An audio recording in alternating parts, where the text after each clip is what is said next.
Lenox. I'm with Chess Vets. Today I'm going to go over a game that I played with my wife this last week at Black Rifle Coffee Company. I think it's going to be pretty instructive. I'm going to go through my thought process on the game. And, I found out last week that when I talked to some people from chess.com, the majority of people were under 1,000 chess players. So this video is actually pretty much meant for about the 1,200, the 400 to 1,200 range. So if you're within those ranges, hopefully this will help you play your game, and I will work on things try to actually improve your gameplay. Usually just slowing down a little bit and taking your time and recognizing patterns. Okay, so let's begin the game. Okay, so Lia starts out with basically E4 here. E4 is a book move. That's this little symbol means up here, and it's a king's pawn opening. And I usually like to meet that with E5, and I do that because this scares me when this pawn comes down to E5, and I'm really not quite sure what to do with that. So at this point, she also does another book opening, which is knight F3, which also is the king's knight variation for the king's pawn. Right, at this point, I bring out my knight, knight C6, and that's also a book move. Okay, then she comes out with her bishop. Bishop C4 is also a book move. This is the Italian game. Lia likes to play this a lot because she comes down here with basically, just getting used to these controls here. There you go. So she comes down with these two pieces and hits here right away. So I'm always looking for this knight move next with her. She doesn't play that to me too often these days because she knows I'm wise to her. But if you're just beginning, this is actually a good thing to do because you'll throw you can rapidly gain a lot of advantages to this opening by taking the rook or making the king move or doing all kinds of stuff. So anyway, my next move basically is knight. This is an Italian game, 2 knights defense. I'm not really worried about this here. As you notice, these pieces still hit this spot, but usually all I do is bring up this pawn to block. And she'll either take with the pawn here, or she'll have to move her bishop. At this point, I bring my knight back, and it usually comes to this spot or this spot, and I take the knight and basically thwart this attack. Okay. At this point, she brings out another book move, which is the Italian game on the modern bishop opening, and she opens up this basic diagonal for her bishop. Okay, and that keeps this knight from moving. It also, a good opening principle is once this bishop is outside this pawn chain, that this bishop here has free reign. So you usually don't want to move this half pawn moves. You want to move them to the center unless you already have the bishop out. That's normally the case. Okay, let's see how this goes here. Okay, at this point, I do something a little bit differently. I take the pawn, and I'm foreseeing the fact that she's going to try to pin this knight. So I bring this pawn up. Right, and she knows I'm going to do that, and at this point she castles, which is a good book move. And at this point, I do bishop c5. I'm hitting this point. I'm developing my piece. If this piece comes down here, okay, I got 1, 2, 3 basic pieces correcting here, and this piece that moves here doesn't count, so it's only 1, 2 attackers. So I'm going to win the exchange. So all you have to do is it's simple math to basically get that done. All right. Okay, so the next thing she does is she brings out this in order to basically get another defender here so she can actually push my pawn away. So this is a good move. All right. And notice we're out of book moves now. Okay, and so I'd also, I did what it said earlier on, I brought my bishop out of this pawn chain, and I'm looking to do the same thing. I'm pinning her knight. So it likes that as well. Okay, so she brings the queen down, and she says it's good, but b4 is best. The computer likes this move in order to hit the bishop right away. If you look here, why that is, you can go through and check that out on your own computer. Okay, at this point, I didn't know why I did this move. It says I should have moved this pawn up, but I feel comfortable on restraining this knight. It takes one of the defenders out from here. If she tries to push here, it gives me some. It gives me a little bit of leeway here. So,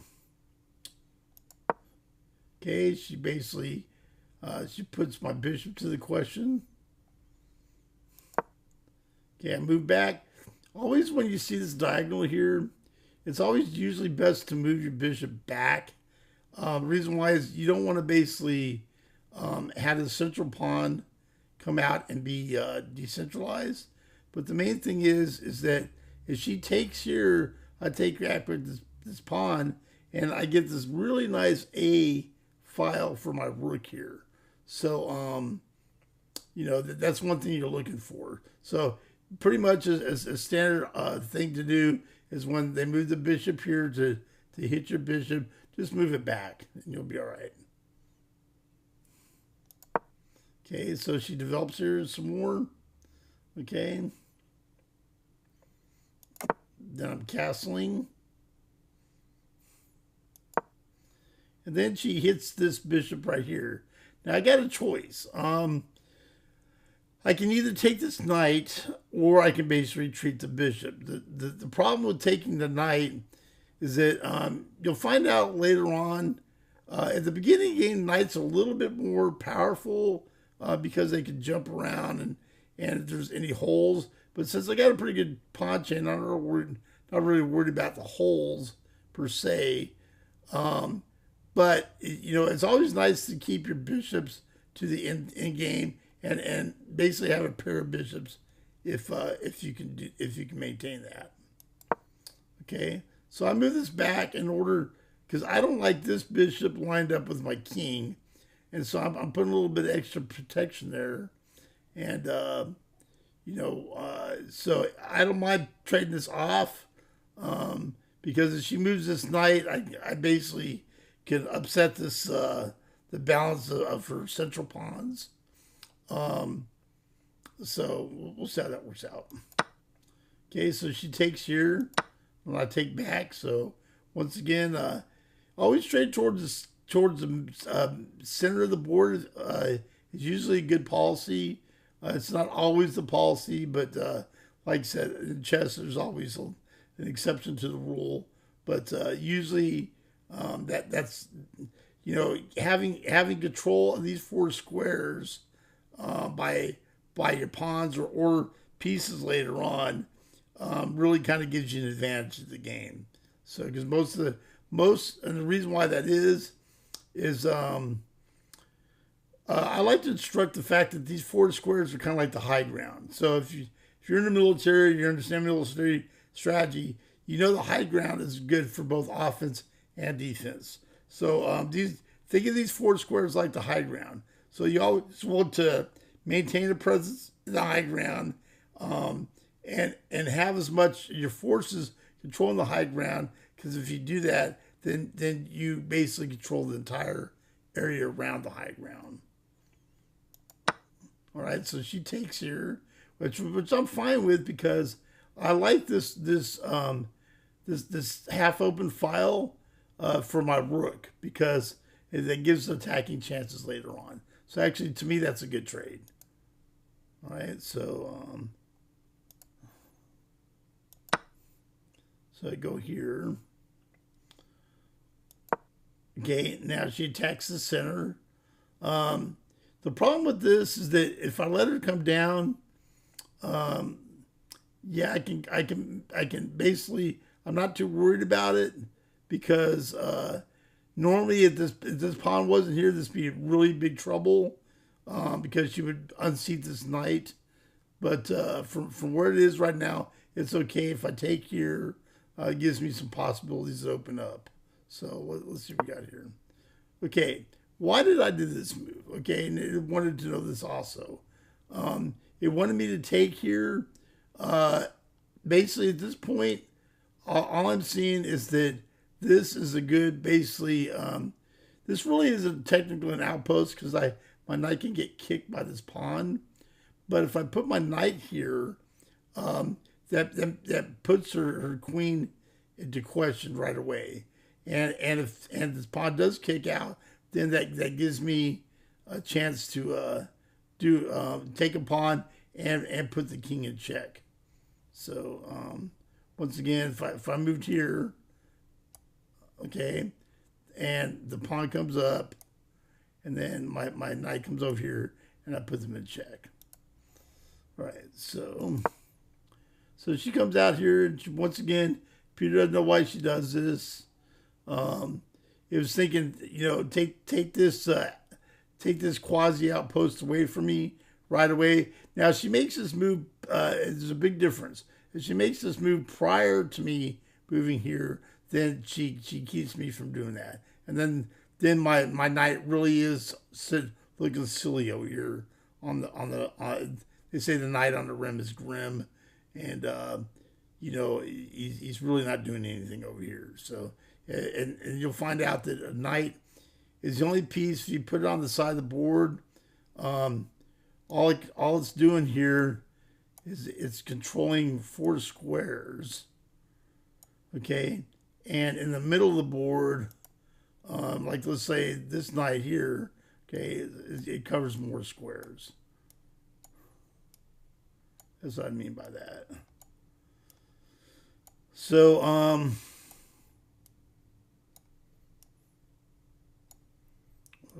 here we go. So that's 8 to 4. So you do the math. It's half as powerful, and when it's in the corner, it only hits 2 spots. So like let's say the knight was here, it only hit here and here. So it's only a quarter as powerful. So that's why they say a knight on the rim is grim, because it really nerfs the piece. Okay, so right, next thing I do is I take this this knight, and I hit this queen like I wanted to do. Okay, now she moves the queen down. I think it's a good move, because at this point, I can still take here, but because this piece is still protected by the rook here, right? So this rook still protects that piece.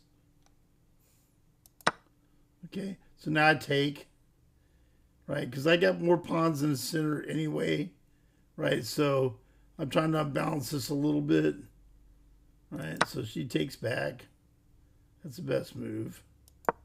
Then, now I really question why this is why I just didn't push this pawn forward, and I could have, but I had other things in mind.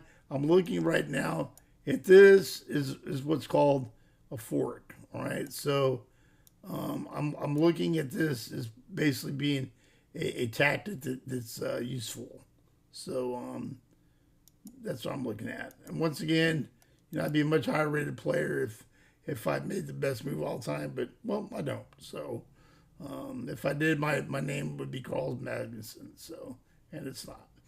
Okay, at this point, it says this was a mistake. Okay, it says doing the queen right here is better, because you know, it gives you opportunity. And plus, this queen is lined up with this king here when she's there. So, you know, if this something happens this night, like he gets kicked out by this pawn, right? Then this queen becomes really powerful all of a sudden. So, all right. So, my next move is now I do this, and it wondered why I did that. It said my best move was actually taking the bishop up, but I really didn't see this because with that the knight had a little free reign in my opinion. The knight moves, then this rook can basically come down here and get doubled up, and then they come down here. So because this other rook swings over, and this guy comes up here. I mean, this guy swings over, and then they can double up and get back here, do a punch through. So anyway, I did this instead. Okay, and this knight is still covering this pawn, so I'm not really worried about this pawn taken right here. Okay, so she takes. Okay, I take back with the knight. Once again, taking back with the knight. The knight is on basically quasi outpost here. Actually, it's actually on the full outpost because there's no pawns on either the E or C files. So actually, she's gonna have to. It's gonna take either another knight to dislodge me. So I'm feeling pretty safe here, and plus that's a good controlling square for the board. Okay. She moves her queen down. It said moving it back is best, but I'm not sure why I understand. I'm not sure why that is. Maybe because once this knight moves, okay, that this rook and this queen can gang up on this one spot. I don't know. So, to be honest with you. Okay, my queen comes over here. I'm not really worried that this knight is actually covering the square here. Okay, so and this knight takes here.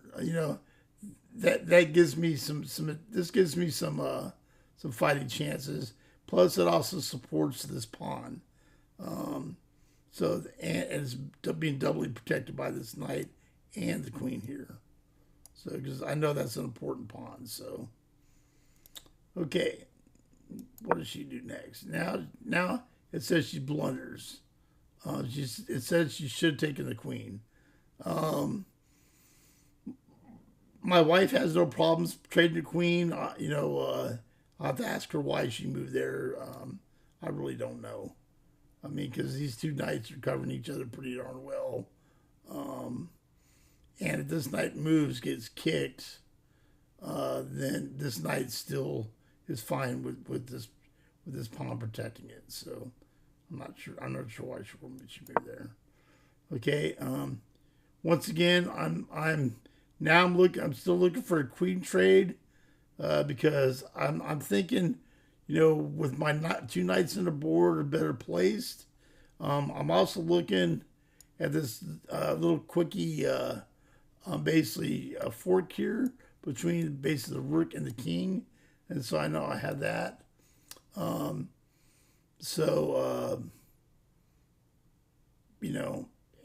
all that. There's this. I could take this piece right here, and she can't take me back because this pawn is absolutely pinned because my queen would be attacking the king here.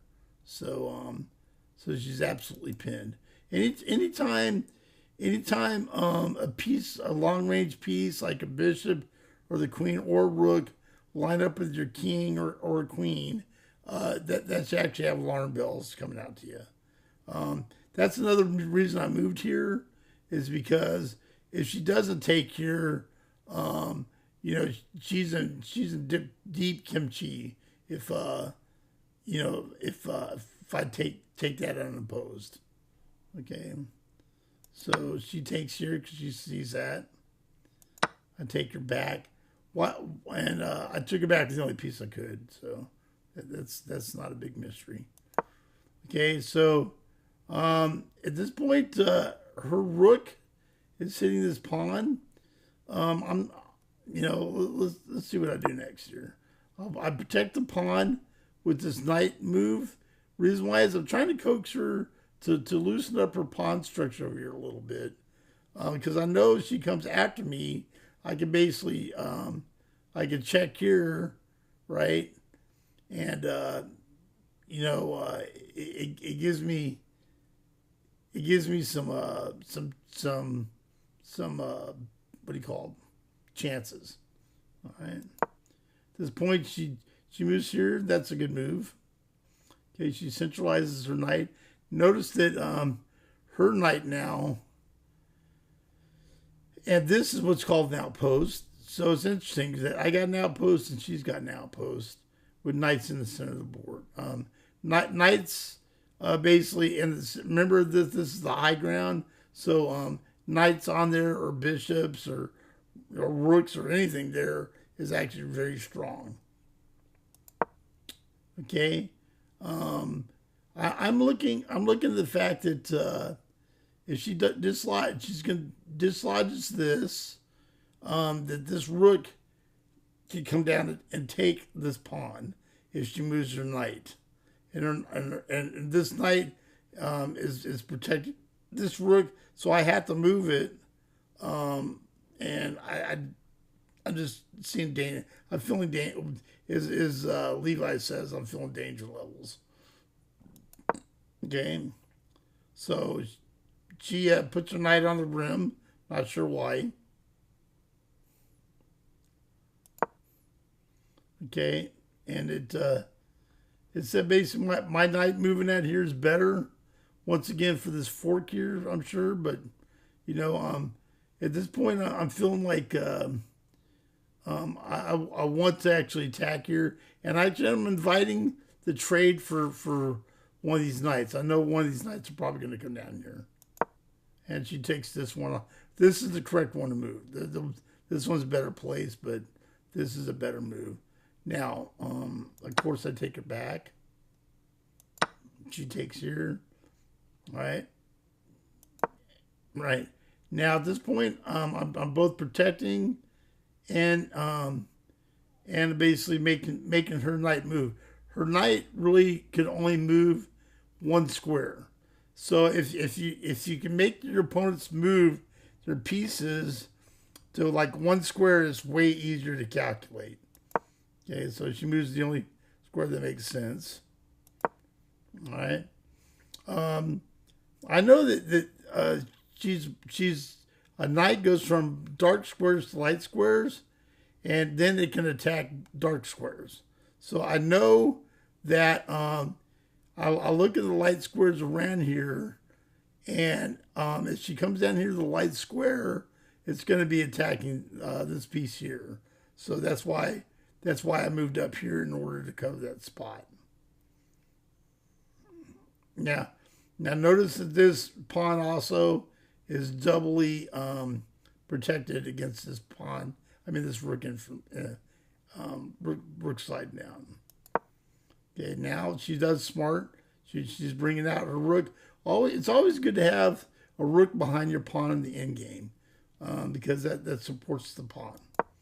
Okay, I'll bring my king up here. At the beginning of the game, you want to keep your king tucked away and being safe. At the end, the king is a very powerful piece. So you need to get him into battle if you can. By doing this, actually, you can free up, some squares, and it gives me, and you'll find out you'll do better on the end games as far as the further your king is in your enemy's territory normally. Okay, the pawn comes down. which is good. Supporting. Okay, my pawn comes up because I'm worried about this pawn break here because you know, at this point I triple up my pawns, but at this point if he moves down, I'm not sure what I'm going to do here. We'll see. Okay, so once again, she puts her rook behind the pawn support push. Okay, at this point, I hit her rook, and it's a good idea to put your knights in front of pawns because they can't be easily attacked, and plus they're really good at stopping a pawn's advance and actually still functioning well. Okay. Okay. It brings that doesn't surprise me whatsoever. So it comes down to attack the rook. The rook comes over here, right? Now I'm looking once again because the rook hits this piece and you know this piece here and that piece on forking. So you know at this point I'm regulating at least one of her rooks to be a babysitter for this pawn. If she moves this down, then I got this one. And put her rook in harm's way. So, all right, and I'm always looking for escape square, and so this square I can't escape to, right? I can't come back because this one would be covered, right? I could go here, but that gets me in trouble. So I can always just go back here. So which is all right because I would be blocking this pawn eventually, and I could rinse, Ross, and repeat. All right, the rook comes down. Okay, that's a good move because that basically protects this basic pawn. This point, I'm saying, okay, look, if you want to take my rook, fine. I can basically take back, but if you move your rook anywhere, I'm still going to get this pawn. So that's why it says that's a good move, right? So she takes over, right? I take that. She takes here. Now, basically, I march this down. If this guy jumps by me, right? I can en passant. I can do all kinds of stuff. This pawn right here in this position is really good because it's protecting basically this file from this rook coming over here and doing a check in order to get in. So this pawn is actually really performing an important function. Okay, her pawn comes down, which is good. Okay, I come back. Basically, I thought it was better. I thought about this for a while, and actually, I think actually the computer's right. I should have came here instead of here, because being here actually is more controlling, right? So she hits that pawn, right? And I'm like, okay, I had to make this choice. I could try to protect it, but with the rook, but I would lose my rook for the knight, right? And I really can't do anything with this pawn, so I already know that this pawn is gone. So I might as well get a pawn back in its place, right? So I take here. I'm like, okay, it liked me to drop back, but hey, my thing is once again, I want to have the pawn, because the rook is an important piece, right? So if you take the rook, I think doing babysitting duty, that's advantageous, right? Okay, she comes here, takes that. Okay, now I drop back. Okay, she comes here. She's looking for this piece here. Okay, I take here. Now the thing is why did I take here, right? right? Because actually this gives away a free piece for a pawn, right? Well, the problem is she comes here and I put her knight in jail, right? There's nothing she could do on the knight as far as whatever. So to me, that's an excellent move. Okay, she comes down here. She really doesn't have a choice, right? At this point, I just march on. She can't take the rook off here, right? Can't take it here because I take the rook. I mean, and if she takes here once again, this one runs. She takes here, I take back, right? She goes here, and I take the knight, right? She really doesn't have a choice. Now, I have a passer here, right?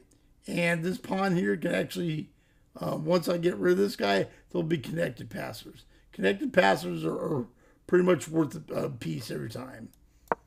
Okay, so she basically puts it here, which is fine because I'm understanding that. So I basically, once again, rooks go behind pawns and support. Right? She tries to go down here. I'm not worried about her. If she takes here, okay, then I take back, and then I definitely got the advantage. If she moves down here, I take this pawn, and the rook against this pawn here, and rook, he's going to have to give up his thing. My king is going to be more active than his king, or her king actually.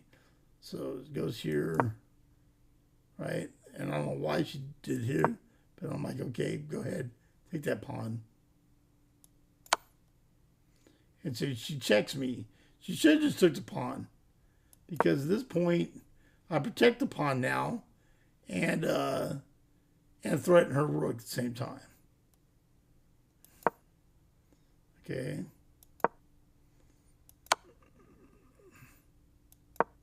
Right. If she does a check here, she loses.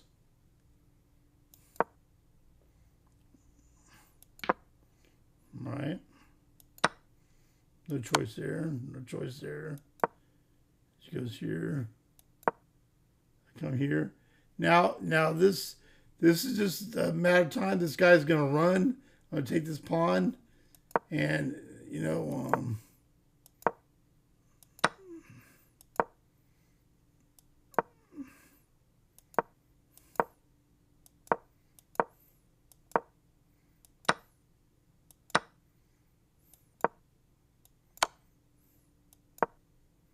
now, why did I move here? Right? I moved here because no matter what she does, she comes down here to attack me. I basically take this pawn, right? Eventually, I could just, I'm not gonna go here and go here because that's a trap. Because this pawn basically runs at this point. My king can't catch it. My rook has to come back here and do damage control, right? Now at this point, she gives up.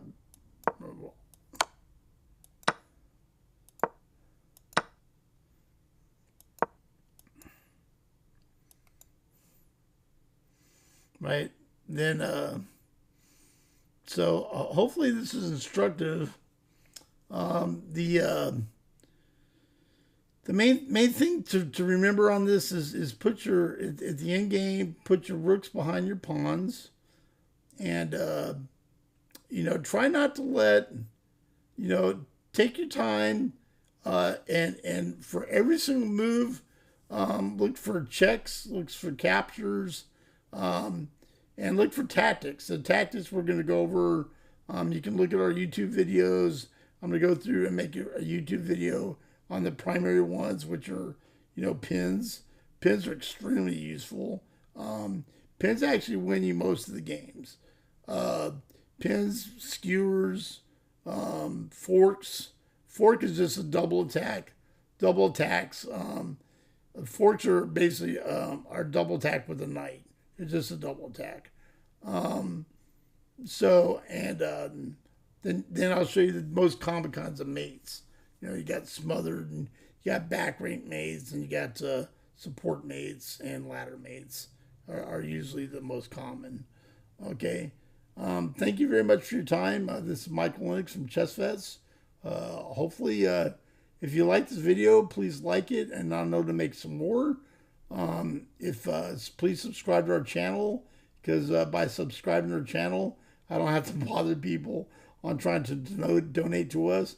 I hate asking for donations, so I don't usually.